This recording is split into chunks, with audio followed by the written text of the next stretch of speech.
Wenn du wegen deiner Arbeit oder Hobby viel zu lange sitzen musst und dabei immer wieder Rückenschmerzen bekommst, dann solltest du dir dieses Video anschauen. Ich zeige dir heute eine einfache Übungsroutine, die du direkt auch im Sitzen umsetzen kannst, um deine Schmerzen zu lindern und Muskelverspannungen zu beseitigen. Sitzen an sich ist nicht schädlich für deine Wirbelsäule und löst auch nicht unbedingt einen Bandscheibenvorfall aus. Aber eins steht fest: Unser Körper wurde für Bewegung gemacht. Und das ständige Sitzen oder Verbleiben in einer Position, das ist, was ungesund ist. Wenn du zu lange sitzt, entsteht ja ein Bewegungsmangel. Und dieser Bewegungsmangel ist dann letztendlich der Auslöser bzw. der Faktor, was viele andere Krankheiten begünstigt. Außerdem, wenn du viel zu lange in einer Position, vor allem im Sitzen, bleibst, das heißt, dass du deine Muskulatur nicht ausreichend nutzt. Durch diesen Mangel an körperliche Aktivität, an Muskelaktivität verändert sich auch negativ dein Stoffwechsel. Dieser veränderte Stoffwechsel hat dann einen negativen Einfluss auf deinen Blutzuckerwert oder auf den Cholesterinwerten. Du verlierst Muskelmasse. Deine Muskeln werden nicht nur schwächer, sondern können sich auch verspannter anfühlen. All das endet mit Schmerzen und Einschränkungen am Bewegungsapparat. Kleinere Pausen mit Bewegungseinheiten während der Sitzpausen sorgen dafür, dass du die Muskulatur wieder aktivierst und dadurch Schmerzen linderst und auch beweglicher bleibst. Und genau das macht es, dass diese Muskelverspannungen wieder verschwinden. Und wie das geht, ohne dass du den Raum verlassen musst, das zeige ich dir jetzt. Zu Beginn schiebst du jetzt halt deinen Bürostuhl oder deinen Stuhl an eine Wand ran. Wichtig ist, dass es jetzt ganz stabil ist. Du setzt dich vorne auf die Kante hin, auf den vorderen Drittel von dem Stuhl, streckst dann deine Knie komplett aus. Es ist wichtig, dass sie durchgestreckt sind. Deine Füße können entweder platt auf dem Boden bleiben oder, um die Dehnungsübung zu verstärken, kannst du die auch zu dir ranziehen. Also Knie durchgestreckt und jetzt beugst du deinen Rumpf, das heißt über die Hüfte her, beugst du deinen Rumpf geradeaus nach vorne. So weit wie du kannst. Ziel ist erstmal eine Spannung bzw. eine Dehnung auslösen, hinten an der Oberschenkel und gleichzeitig an den unteren Rücken. Wenn du den Punkt erreicht hast, wo du die Dehnung maximal hast, dann kannst du noch zusätzlich den Kopf einrollen.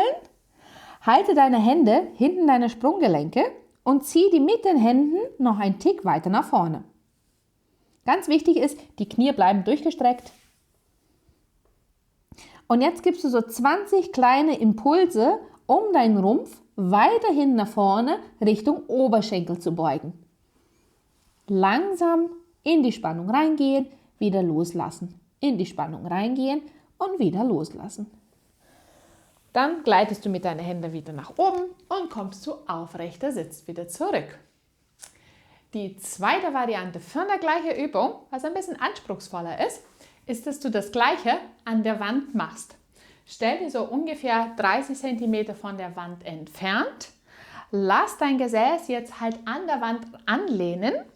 Deine Knie bleiben komplett durchgestreckt und in dieser Position beugst du nun den Rumpf vorwärts. So weit wie du kannst nach unten.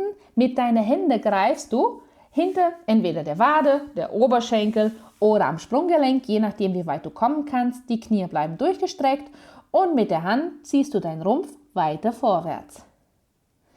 20 Mal, sogar 30, wenn du es schaffst.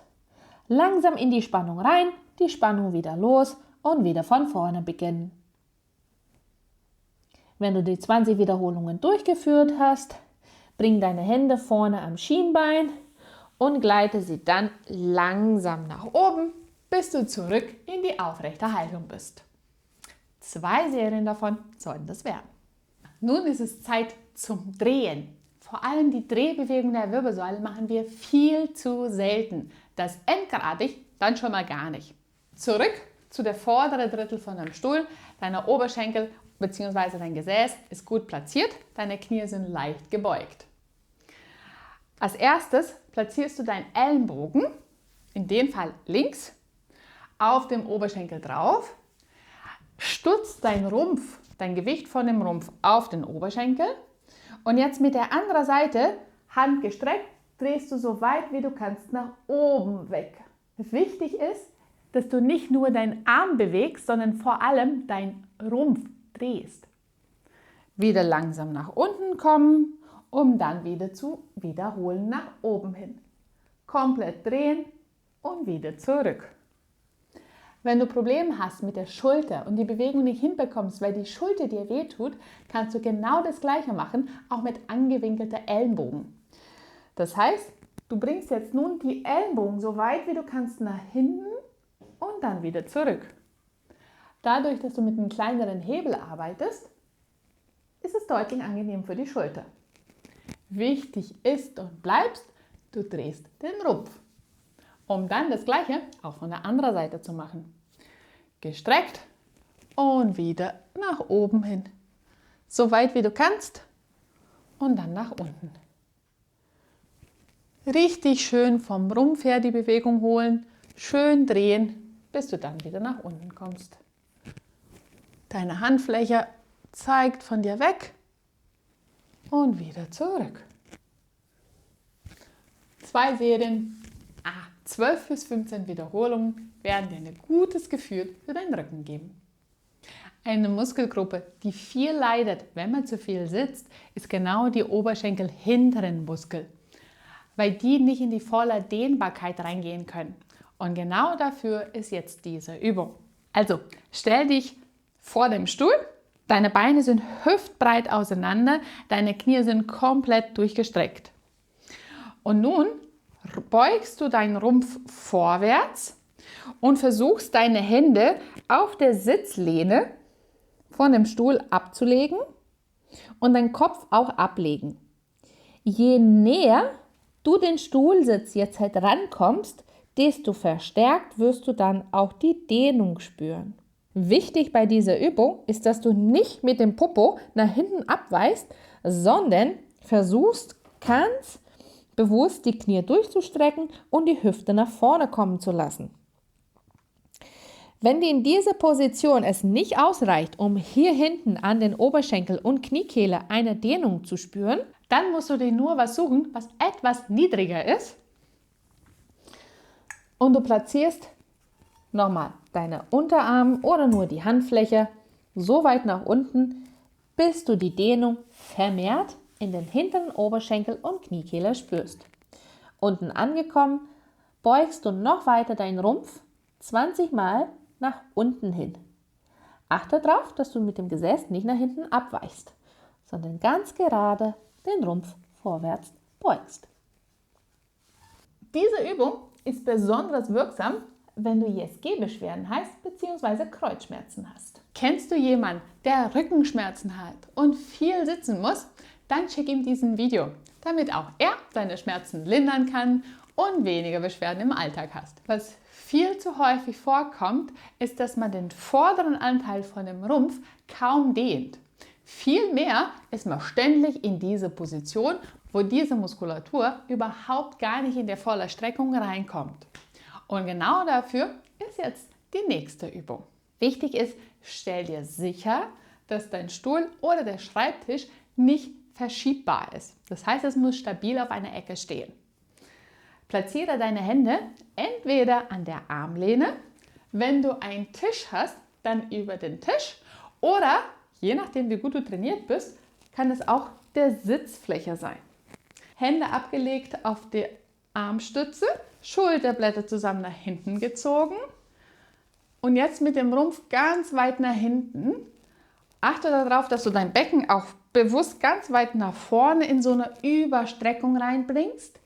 Ziel dabei ist, ganz aktiv den Rückenstrecke anspannen, dass du den hinteren Bogen spannen kannst und vorne die Bauchmuskulatur zu dehnen. Auch am Brustkorb müsstest du die Dehnung spüren. In dieser Position versuchst du nun 20 Mal das Becken bzw. die Knie nach vorne zu schieben, so als ob du den Bogen noch verstärken möchtest. Ganz langsam. In die Bewegung rein, wieder loslassen. In die Bewegung rein, wieder loslassen. Schulterblätter nach hinten, Hüfte komplett durchgestreckt, den Kopf nimmst du ein bisschen in den Nacken und schiebst ein bisschen nach vorne. Das ist aber definitiv die anspruchsvollste Variante.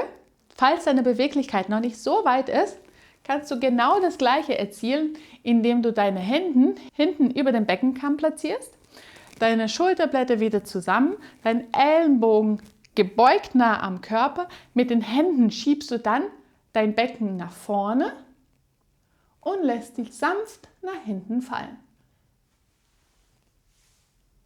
Weit den Brustkorb eröffnen und in die Dehnung reingehen. 20 kleine Wiederholungen, um dann als erstes Gesäß anspannen, das Becken wieder nach vorne bringen und in die aufrechte Haltung zurück. Beugen, strecken, drehen, hatten wir schon. Jetzt fehlt noch eine Bewegung, die deiner Wirbelsäule besonders gut tut, und das ist das Seitneigen. Dafür wieder vorne am Stuhl sitzen. Ein Bein wird jetzt seitlich gebeugt und das andere seitlich gestreckt. Wichtig ist, dass du Kontakt mit beiden Beinen auf dem Boden hast und dieses gestreckte Bein, so weit wie du es vom Stuhl her ermöglichen kannst, seitlich in eine Ebene zu belassen. Als nächstes bringst du nun die Hand nach oben Richtung Decke und beugst deine Wirbelsäule seitlich zu der gestreckten Seite hin. Du solltest hier an den Schulterblatt, unten an dem Rumpf eine Dehnung spüren. Bringe die Hand so weit wie du kannst über deinen Kopf rüber und gehst jedes Mal ein bisschen weiter in die Beugung rein. 20 bis 30 kleine Impulse über die Seite, wieder zurück in die aufrechte Haltung, Arm runter und dann das Gleiche auf die andere Seite. Ein Knie gebeugt, das andere gestreckt, Fußsohle auf dem Boden, dein Fuß zeigt nach vorne, eine Hand ist auf das Knie aufgelegt, um sicher zu sein, dass dieses Bein komplett gestreckt bleibt. Mit der anderen Seite bringst du nun den Arm so weit wie du kannst nach oben, beug deine Wirbelsäule seitlich, so weit wie du kannst, bis die Dehnung, dieses Ziehen an der Seite, der limitierende Faktor ist für die Bewegung. Wieder zurück und in der Mitte.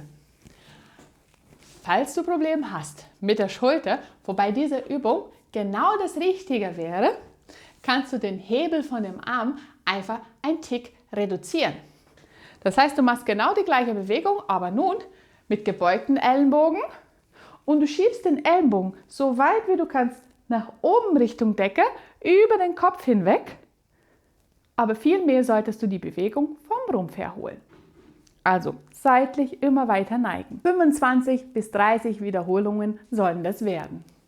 Und somit hast du alle Bewegungen von deinem Rücken wieder trainiert und ein bisschen Entlastung geschafft für deine Muskulatur, damit du Schmerzen lindern kannst und die Verspannung deiner Muskulatur beseitigen kannst.